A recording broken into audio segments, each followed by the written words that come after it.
اللهم صل وسلم وبارك على سيدنا محمد وعلى آله وصحبه أجمعين.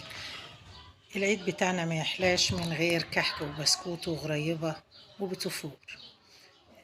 تعالوا النهاردة شوفوا. طبعا دي شوكولاتة بيضة وشوكولاتة بني، فرماسي بني، فرماسي ألوان، فستق مجروش، جوز الهند، مربى. طبعا ديت نزوق بيه البتوفور بتاعنا ونجنشه بيه كده. حاجة بتبقى مرة أو مرتين في الأعياد بتاعتنا. كل سنة والعالم كله بخير. وده البتوفور بتاعنا، بتوفور المكنة.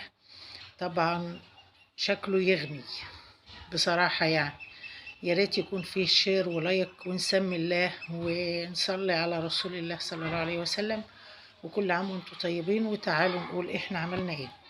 معايا 350 جرام زبدة، ويفضل انها تكون زبدة نباتي مش زبدة بلدي. في فرق بين الزبدة البلدي والزبدة النباتي في البوتوفور. الله أكبر، الله أعظم العزة والبقاء والدين لله. ضفنا عليهم يا حبايبي 160 جرام سكر مطحون بودرة، وتتأكد ان هو مطحون بانك تنخليه. معانا طبعا انا ضفت بيضة كاملة وصفارين بيض على الكمية ديت. وطبعا حطيت الفانيليا، معلش المقطع راح مني. بتضيفي فانيليا يا اما سايلة يا اما بودرة. انا حطيت فانيليا بودرة. وبعد كده ضفنا الدقيق 650 جرام دقيق. طبعا انا ضفت 630 وشلت 20 جرام، لقيتهم في محتاجينهم يبقى 650 جرام.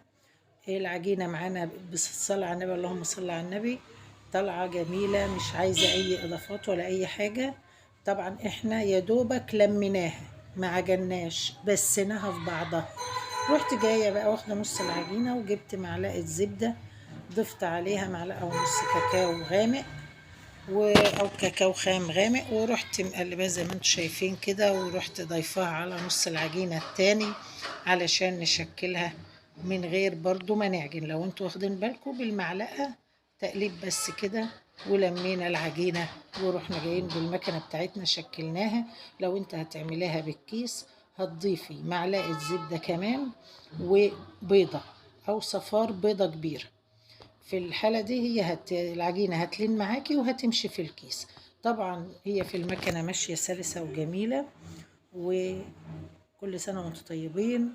ودخلناها الفرن على درجة حرارة 170 على الرف الوسطاني. مجرد ما انها تبدأ تاخد اللون الذهبي، تبدأ تاخده، ما تديلهاش الوان، تخليهاش تلون معاكي في التسوية.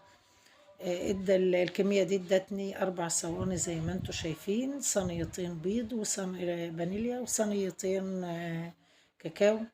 وبدأنا نجنشها بالطريقة اللي انتوا شايفينها ديت. طبعا بجيب زي ما انت عايزة، واحدة بني وواحدة فانيليا، وتبدأي تدهني مرة بينهم وبين بعض مربى او شوكولاتة، وتروحي مجنشة بالحاجة اللي انت عايزاها. انا طبعا بقيت احشي شوية بالشوكولاتة واحشي شوية بالشوكولاتة الغامقة وشوية بالشوكولاتة البيضة شوية بالمربى. ديت بتخلي حاجتك شكلها جميل قدام الضيوف وبينبهروا بيها. وان شاء الله تعجبكم ويكون فيه شير ولايك. وما تنسوش كل سنة وانتم طيبين، وعيد سعيد عليكم وعلى الأمة الإسلامية أجمعين. والسلام عليكم ورحمة الله وبركاته.